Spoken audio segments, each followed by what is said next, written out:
അസർ കഴിഞ്ഞ് മഗ്രിബിനോട് അടുക്കുന്ന ഇടക്കുള്ള സമയമാണ് നമ്മുടെ ആ സന്ധ്യാസമയത്തിൽ ചൊല്ലേണ്ടുന്ന ദിക്റുകൾ. അദ്കാറുൽ മസാ.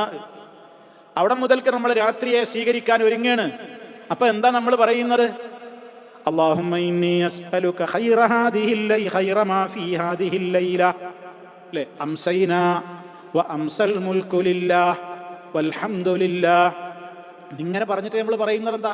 അല്ലാഹുവേ, ഈ രാത്രിയുടെ ഖൈറിൽ നിന്ന് ഞാൻ നിന്നോട് ചോദിക്കുന്നു, ഈ രാത്രിക്ക് ശേഷം വരുന്ന സമയത്തിന്റെ ഖൈറിൽ നിന്നും നിന്നോട് ചോദിക്കുന്നു, ഈ രാത്രിയുടെ ഷെറിൽ നിന്ന് ഞാൻ നിന്നോട് കാവൽ ചോദിക്കുന്നു, ശേഷമുണ്ടാകാവുന്ന ഷെറിൽ നിന്നും ഞാൻ നിന്നോട് കാവൽ ചോദിക്കുന്നു. ഇതൊക്കെ നമ്മൾ പറയുന്നില്ലേ? അംസൈനാവ അംസൽ മുൽക്കുലില്ലാ വൽഹംദുലില്ലാ എന്നുള്ള ദിക്റിലൂടെ ചൊല്ലണം. നമ്മൾ പറയണം, അർത്ഥറിഞ്ഞു പറയണം എന്ന് പറയുന്നത് വെറുതെ അല്ല. അപ്പോഴേ നമ്മളെ സന്ധ്യാപ്രകീർത്തനം മനസ്സിലിട്ടുള്ളൂ. അങ്ങനെ നമ്മളെ മഗ്രിബിന്റെ തൊട്ട് മുമ്പുള്ള സമയമാണ് ഏറ്റവും അഫ്ദലായ സമയം. ഏതിന്? അദ്കാറുൽ മസാഇന്. അങ്ങനെ അത് കഴിഞ്ഞു ആ സമയത്ത് തന്നെ അഊദു ബികലിമാത്തില്ലാഹി തമ്മാതി മിൻ ശർരി മാ ഖലഖ് അത് പറയുന്നുണ്ട്. ബിസ്മില്ലാഹില്ലദീ ലാ യദുറു മഅ ഇസ്മിഹി ശൈഉൻ ഫിൽ അർളി വലാ ഫിസ് സമാഇ വഹുവസ് സമീഉൽ അലീം അത് പറയുന്നുണ്ട്. മഗ്രിബ് നമസ്കാരമുണ്ട്. നിസ്കാരം കഴിഞ്ഞാൽ നമുക്ക് സുന്നത്ത് നിസ്കാരമുണ്ട്.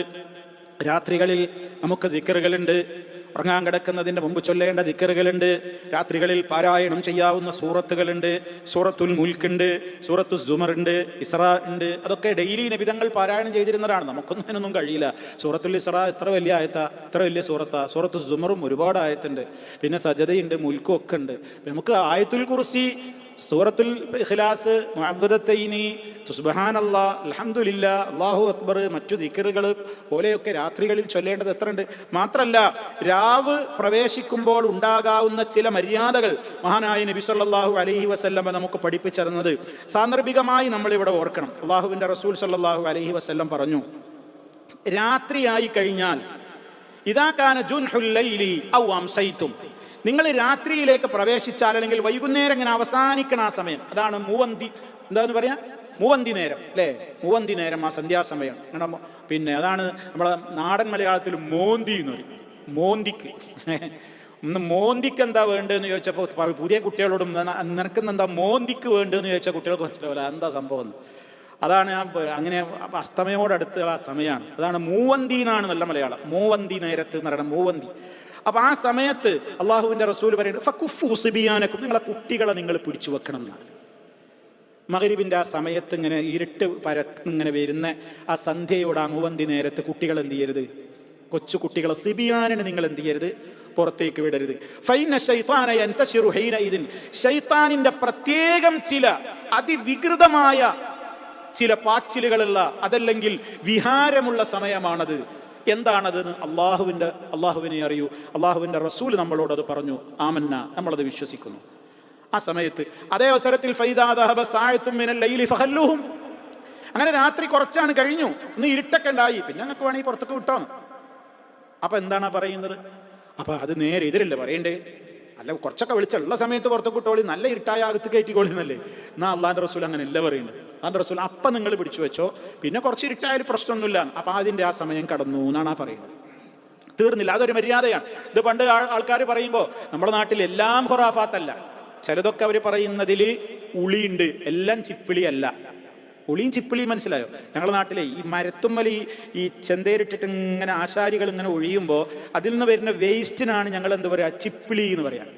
ഒറിജിനൽ സാധനം, അതിന് മേടാൻ ഉപയോഗിക്കുന്ന വാല്യൂ ഉള്ള സാധനം എന്ത്? ഉളി. അപ്പൊ ഉളി നീക്കുന്ന, ചിപ്പിളി നീക്കുമ്പോൾ ഉളി നീക്കരുത് എന്ന് സാധാരണ ഒരു പ്രയോഗം പറയും ഞങ്ങളുടെ നാട്ടിൽ.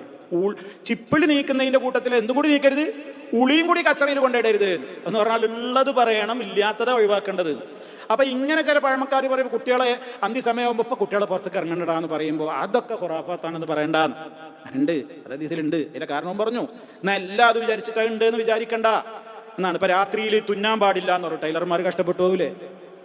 രാത്രിയിൽ തുന്നാൻ പാടില്ല, അത് ആകെ ദാരിദ്ര്യം ഉണ്ടാവും വീട്ടിൽ. എന്നാൽ ഒറ്റ ടൈലർ കുഞ്ഞിപ്പോൾ രാത്രിയിൽ ഡ്യൂട്ടി ചെയ്യാൻ പറ്റുമോ? രാത്രി വീട് അടിച്ചു വാരാൻ പാടില്ല എന്ന് പറയും. പിന്നെ വീട് വൃത്തിയാക്കണ്ടേ രാത്രി? അങ്ങനെയുള്ളതല്ല. അപ്പൊ അത് ചിപ്പിളിയാണ്. അത് വിചാരിച്ചിട്ട് ഈ ഉളി തള്ളരുത്. ഉള്ളതുണ്ട്, ഇല്ലാത്തത് ഒഴിവാക്കുക, ഉള്ളത് നമ്മൾ സ്വീകരിക്കുക എന്നർത്ഥം.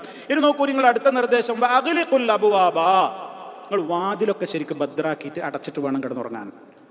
വാതിൽ ലോക്ക് ചെയ്ത് പൂട്ടിക്കിടക്കണം.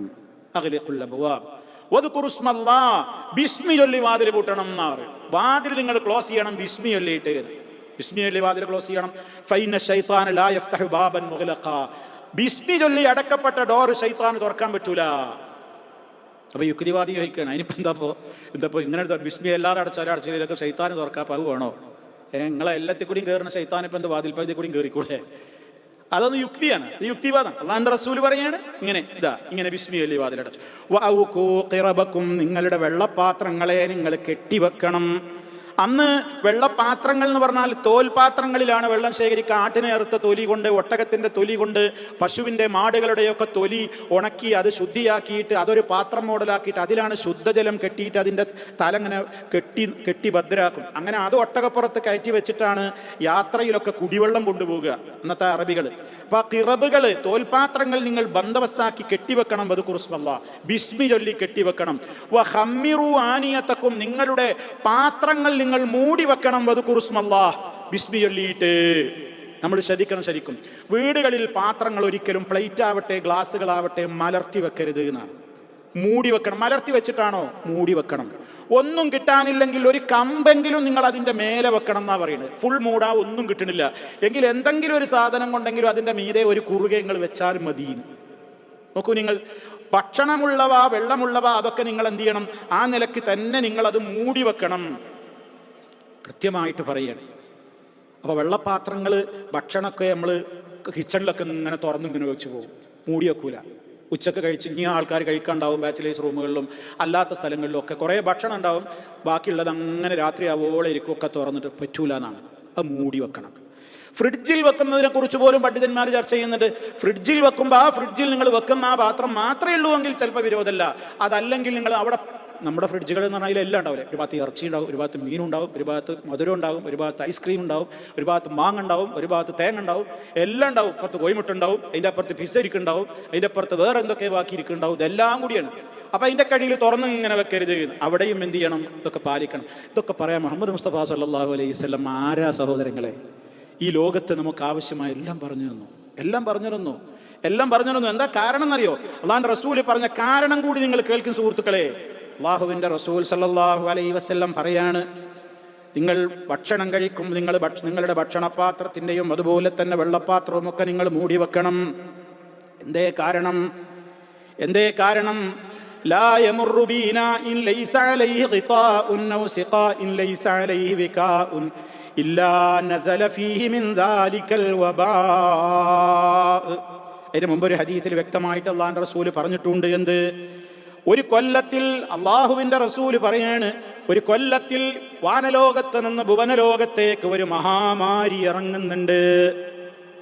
ഒരു മഹാരോഗം വാനലോകത്ത് നിന്ന് ഭൂമിയിലേക്ക് ഒരു കൊല്ലത്തിൽ ഒരു ദിവസം ഇറങ്ങുന്നുണ്ട്. ആ ദിവസം ഏതാണ് നമുക്കറിയില്ല. അതുകൊണ്ട് ആ ദിവസത്തിൽ ഇത് വിട്ടുപോയാൽ, അതുപോലെ തന്നെ ഇനി അതല്ലെങ്കിൽ തന്നെയും പ്രാണികളും മറ്റു ഉപദ്രവമുള്ള വസ്തുക്കളും അതുപോലെ പൊടിയും മഴുക്കും ഒക്കെ ചേർന്ന് മനുഷ്യന്റെ ആരോഗ്യത്തിന് ഹാനികരമാകുന്ന വിധത്തിലുള്ള പലതിനും സാധ്യതയാണ് വെള്ളപാത്രങ്ങൾ തുറന്നു വെക്കൽ. ഉപയോഗമില്ലാത്തവയാണെങ്കിൽ പോലും ഗ്ലാസുകൾ പോലും മലർത്തി വെക്കുന്നതിന് പകരം കമഴ്ത്തി വെക്കുന്ന സിസ്റ്റമാണ് നല്ലത് എന്നാണ്. ഇനി മലർത്തി വെച്ചിരിക്കുന്ന സാധനമാണോ, എന്നാൽ നമ്മൾ അറിഞ്ഞാൽ കഴുകുന്നത് നന്നായിരിക്കും എന്നൊക്കെ ഇത് വിശദീകരിക്കുന്നിടത്ത് പറയണേ. അപ്പോൾ ഞാൻ ദീർഘിപ്പിക്കുന്നില്ല. അപ്പം അത് അള്ളാഹുവിൻ്റെ റസൂൽ അത് പറഞ്ഞു. അപ്പം നിങ്ങൾ രാത്രിയുടെ കാര്യം പറയല്ലോ, അത് മൂടി വെക്കണം, മനസ്സിലായില്ലേ? അതൊക്കെ വിശദീകരിക്കുന്നിടത്ത് ഇഷ്ടംപോലെ പണ്ഡിതന്മാർ ഒരുപാട് വാചാലരായിട്ടുണ്ട്. പിന്നെ അവസാനത്തെ നിർദ്ദേശം നോക്കൂ നിങ്ങൾ,